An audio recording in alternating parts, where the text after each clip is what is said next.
जय गुरुदेव। जय माँ। 11वें कदम में, 11वें स्टेप में माँ ने क्या किया? किस चीज की उत्पत्ति माँ ने की? एकादशी अज्ञारस कात्यायनी कामा काम दुर्गा कालिका श्यामा ने रामा।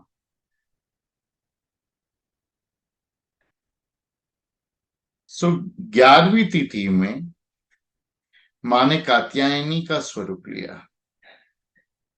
कात्यायनी कौन है? कात्यायनी की पूजा हम क्यों करते हैं? कभी करते हैं। अगर किसी की शादी नहीं हो रही है और उसको शादी करनी है तो कात्यायनी की पूजा करते हैं। किसी को बच्चे नहीं हो रहे हैं और बच्चे चाहिए तो कात्यायनी की पूजा होती है। काम, कामा का अर्थ कामदेव भी होता है और कामाख्या देवी और कामाक्षी देवी भी होता है। जो कामदेव को अपने आंख से खा गई वो कामा। जो साक्षात काम का स्वरूप है वो कामा।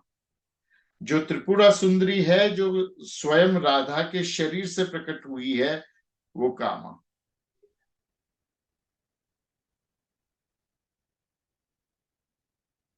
कामदेव की और कामाख्या की कहानी तो सबको पता होगी। दक्षिण भारत में बहुत प्रख्यात है कि कामदेव को भगवान शिव ने अपने तीसरे नेत्र से जला डाला तो पूरी दुनिया से रंग चले गए, क्योंकि रंग जो है वो काम का प्रतीक है, इच्छा का प्रतीक है। जब पूरी दुनिया से रंग विदा हो गए तो पूरी दुनिया ब्लैक, व्हाइट और ग्रे हो गई, क्योंकि ब्लैक, व्हाइट और ग्रे जो है वो कलर्स नहीं है। तो भगवान शिव ने कामदेव की पत्नी से कहा कि तुम 5 दिन बाद, होली की रात्रि को उन्होंने कामदेव का दहन कर दिया। कहा 5 दिन के बाद तुम इसको, इसकी भभूत ले आना मेरे पास, बची हुई, मैं उसको जीवित कर दूंगा। तब तक तो रति का दिमाग खराब हो गया था। उसने पार्वती को श्राप दे दिया कि वो कभी बच्चा नहीं पैदा कर पाएगी, और हमारा भी दिमाग खराब हो गया। तो रात को होली जला के हम सुबह रंग से खेल रहते हैं। दूसरे दिन धुलेती रहती है, भस्म से और धूल से हमको होली खेलनी चाहिए। और 5वें दिन रंग पंचमी होती है, 5वें दिन रंग से हमको होली खेलनी चाहिए। तो कामदेव जो है उनको जला के भस्म कर दिया गया। अब क्या? तो लोगों के भीतर काम वासना तो थी, लेकिन उसको प्रकट करने की बुद्धि खत्म हो गई, तो लोग बेचैन होने लगे। तो इसको कहानी के रूप में बहुत सुंदर तरीके से बताया गया है कि कामदेव भूत बन के, भांड बन के वापस आ गया। भांड मतलब इम्पोस्टर या एक्टर, जो दूसरा कुछ बनने की कोशिश करता है वो भांड होता है। जो वो स्वयं है, वो स्वयं ना रह के कुछ दूसरा अपने आप को दिखाने की कोशिश करता है, उसे भांड कहते हैं। तो कामदेव भांड के रूप में वापस आ गया और लोगों को परेशान करने लगे। भगवान शिव ने उसको वार्निंग दी कि तू देख ले, काम तकलीफ में आ जाएगा तू, अगर तूने लोगों को परेशान किया तो कामदेव ने क्या क्या उखड़ लोगे आप? तो मार दूंगा जान से, फिर से तीसरा नेत्र खोल के। कामदेव ने बोला कि मरे हुए को तो आप भी नहीं मार सकते। जिस जो मर गया है, जिसके पास शरीर ही नहीं है, उसको कौन मारेगा? तो शंकर भगवान भी दुविधा में पड़े। उन्होंने तब माँ कामाख्या का आह्वान किया और उनसे कहा कि आप ये प्रॉब्लम का सॉल्यूशन करिए। माँ कामाख्या भागी कामदेव के पीछे। कामदेव पर चढ़ गया। कामाख्या पहाड़ जो है, जिसे नीलांचल कहते हैं, नीलांचल पे चढ़ गया, माँ ने उसको एक पत्थर पे दबा दिया गर्दन से। उसने कहा आपने पकड़ तो लिया, लेकिन आप मारोगे कैसे? तो माँ ने उसको हिप्नोटाइज कर दिया, वशीकरण उसका कर दिया। माँ ने कहा मेरी आंखों में देख, मेरी आंखों का ये जो रंग वाला हिस्सा है ना, काला, उससे मैं तुझे पृथ्वी तत्व प्रदान करती हूँ।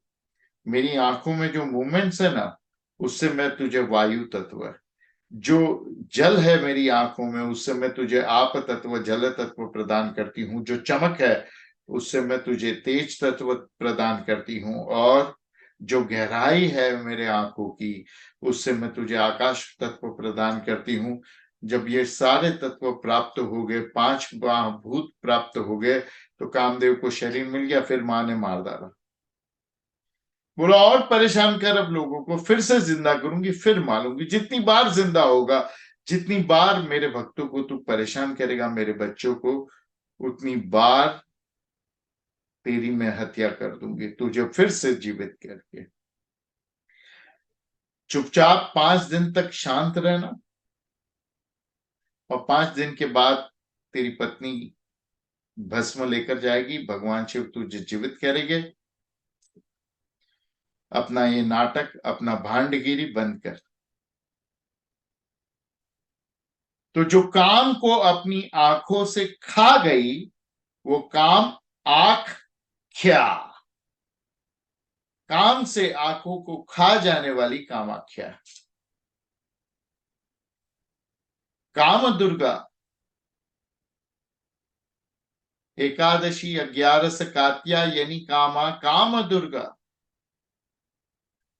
जो सारी कामनाओं को पूरी करे, वो काम दुर्गा। काली का, फिर से मां काली का वर्णन आया। 11वें दिन पे मां काली भी आ गई। श्यामा, श्यामा मतलब राधा को भी, राजराजेश्वरी राधा को भी श्यामा कहते हैं। मातंगी देवी को भी श्यामा कहते हैं। त्रिपुरा सुंदरी को भी श्यामा कहते हैं। मां काली को भी श्यामा कहते हैं। जो दक्षिण भारत दशो महाविद्या को मानता है, उसमें एक देवी आती है श्यामा। और रामा, ये रामा मतलब लक्ष्मी देवी है। लक्ष्मी का नाम रमा है, तो रामा मतलब रमा के रूप में आप मां प्रकट हुई। ये सब की तो कहानी आपको पता ही होगी। कात्यायनी, काम दुर्गा, कालिका, श्यामा और रमा। नवरात्रि शक्तिपीठ में 16 दिन की होती है। अमावस से शुरू होती है और पूर्णिमा को समाप्त होती है। और ये 16 दिन जो है, माँ का खेल चलता है। माँ सर्जन करती है। माँ हमारे लिए मैनिफेस्टेशन, हर चीज प्राप्त करवाने की कश्मकश में लग जाती है। और हम कश्मकश में लगते हैं माँ को प्रसन्न करने, कि माँ मेरा काम पहले कर देना। नवरात्रि की 11वीं रात कात्यायनी की मानी जाती है। श्रीमद् भागवत में ऐसा बताया गया है कि श्री कृष्ण ने वर स्वरूप श्री कृष्ण को प्राप्त करने के लिए गोपियों ने कात्यायनी की पूजा, कात्यायनी का व्रत किया हुआ था। और वो एकादशी के दिन यमुना के तट पे किया हुआ था। और यदि कोई एकादशी के दिन राधा रानी, श्यामा, मातंगी, कामाख्या देवी, काली मां, कात्यायनी देवी के व्रत करता है,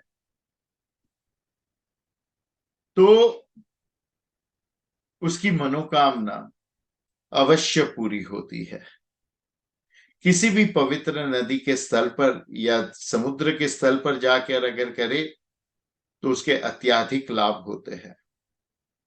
जिन्होंने जल क्रीड़ा या जल क्रम या वज्र सिद्धि में जल प्रयोग नहीं सीखा है, उनको धीरे धीरे अपने मेंटोर के पास जो है सीखना चाहिए। उसमें ये एकादशी का, नवरात्रि की एकादशी में ये पर्व आता है। लेकिन बहुत जल्दी जल्दी वज्र सिद्धि का प्रयोग नहीं करना चाहिए, धीरे धीरे करना चाहिए।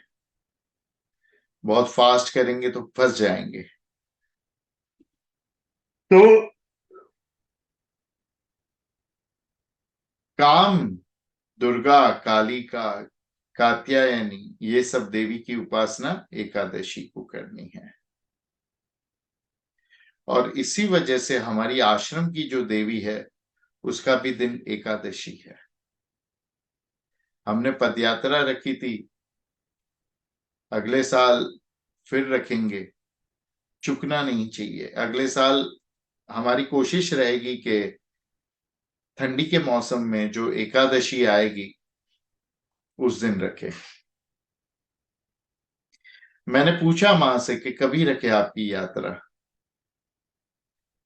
तो मां ने मुझे जवाब दिया कि हर एकादशी को अलग अलग गांव के लोग यात्रा करके मेरे पास आएंगे। ये मैंने एकादशी पढ़ी और श्यामा पढ़ा, इसके लिए मुझे याद आ गया अभी। कात्यायनी भुवनेश्वरी का भी स्वरूप मानी जाती है। इसके लिए दशो महाविद्या में ये भुवनेश्वरी का भी स्वरूप है। कामा जो है वो त्रिपुरा सुंदरी सोरसी का स्वरूप है। काम दुर्गा भी त्रिपुरा सुंदरी सोरसी का स्वरूप है। और कालिका माँ काली का स्वरूप है। श्यामा माँ राधा फिर से भुवनेश्वरी, राजराजेश्वरी और श्यामा मातंगी को भी कहते हैं। रमा जो है वो माँ कमला है, महाविष्णु की पत्नी। तो इस प्रकार से महाविद्या का भी वर्णन इसमें हो चुका है।